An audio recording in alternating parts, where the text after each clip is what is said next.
dive right in.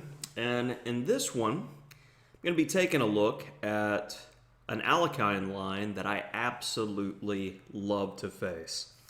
And when people ask me, and I've gotten a lot of questions on my courses in Chessable on the Alekhine, why the Alekhine versus, say, symmetrical king pawn, Sicilian, French, Caro-Kann, the big four? Well, why would you want to play the Alekhine? Well, one of the major things about the Alekhine which makes it different from those others is in those other openings, the sidelines have been very, very well developed. And for the most part, white can get some form of equality or be slightly worse, and black really has to work in order to get the win.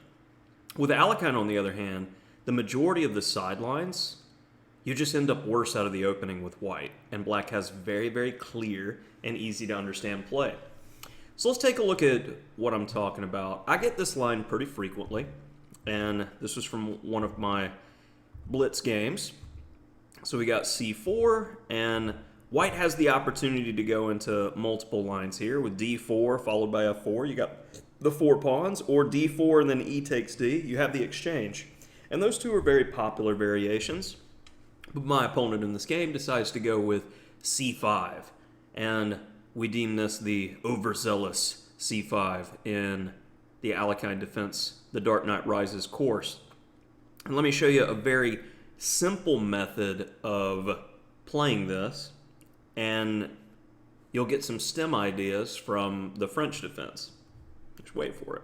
So knight d5, bishop c4, bothering the knight, and here's already a key moment. What is the difference between e6 and c6 here?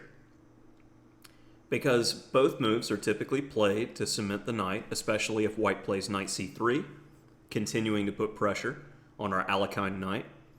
Well, if I play e6, that will give white the ability to play queen g4. Now, it may not be the best move in the world, but it could hamper our development somewhat, making it more difficult for us to get the dark square b out.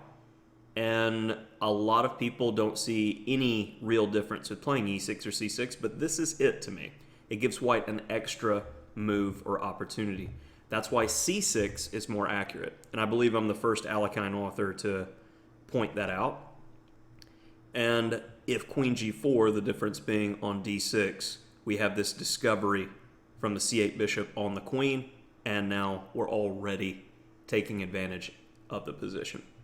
So coming back to the main game, my opponent plays knight c3, the main line. We also cover in the course captures on d5 lines, but we'll go ahead and see this main line approach to the position. So after e6, my dark square bishop is already unleashed on the c5 pawn, giving a little tickle. So d4, and now this is a problem piece, much like it is in the French defense. So if you know this plan, you're good to go in the position. If you don't know this plan, white has a huge space advantage and you're worse. So we need to get this bishop developed. And much like the French, this is our bad bishop. This is white's good bishop. Let's make that trade. b6. We're already eyeing the a6 square to try to get rid of his good one. C takes b, a takes b. Thank you. Our rook is now magically developed on the open a file, already giving us a little something to work with. And my opponent decides to capture on d5, and we're starting to see that French pawn structure begin to develop. After bishop d3, so he's lost a tempo, and now I'm asking for another. He obliges, and already black is the only one with a piece developed. And it happened from white capturing, losing a tempo with the bishop, and then losing another by capturing on a6.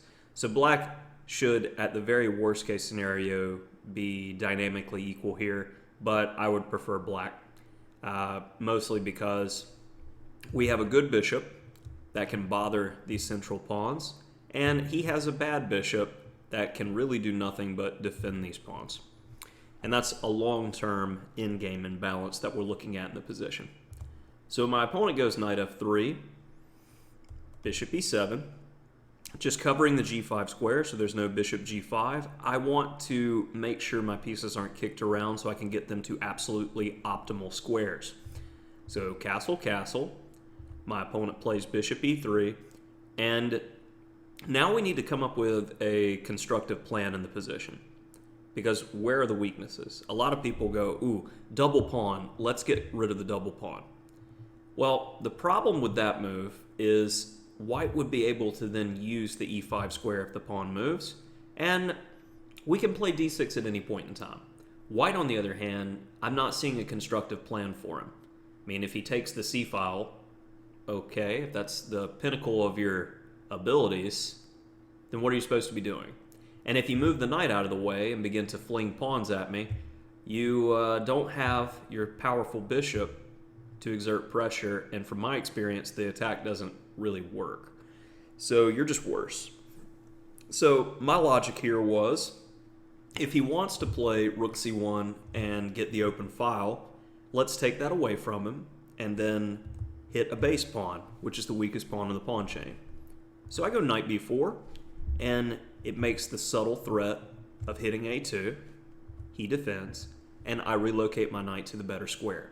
It shuts down the c-file, as well as putting pressure on these central pawns. Rook c1. Now, again, these French-type ideas are resurfacing, and this is why it's important to have idea overlap in your openings. And when you're studying openings, you're not just looking for, my pieces go here. I'm memorizing. Memorizing is such a dirty word when learning openings. You want the ideas. The ideas are everything. So the piece placement, b5. I want my queen actually to come to b6. So the queen, the knight, and then we'll need the bishop. And I don't want to play d6 here. I actually want to play f6.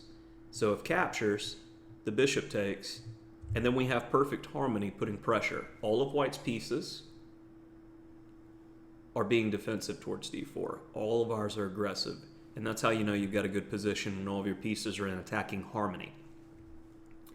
So my opponent, not sensing what's coming, he plays knight d2. This makes the situation somewhat worse because queen b6, now knight b3. And I want to continue pressure on this pawn. f6 is more than likely going to be met by f4.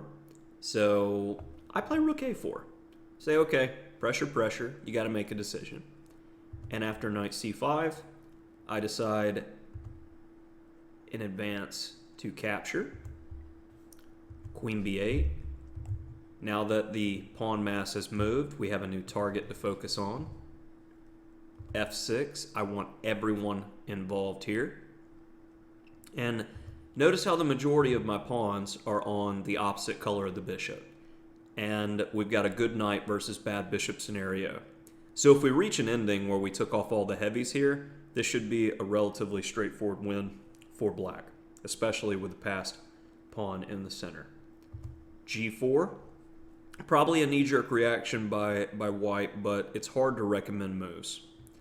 So rook e4, pressure, pressure, and my opponent misses d4 with the gain of tempo, and now things really begin to fall apart.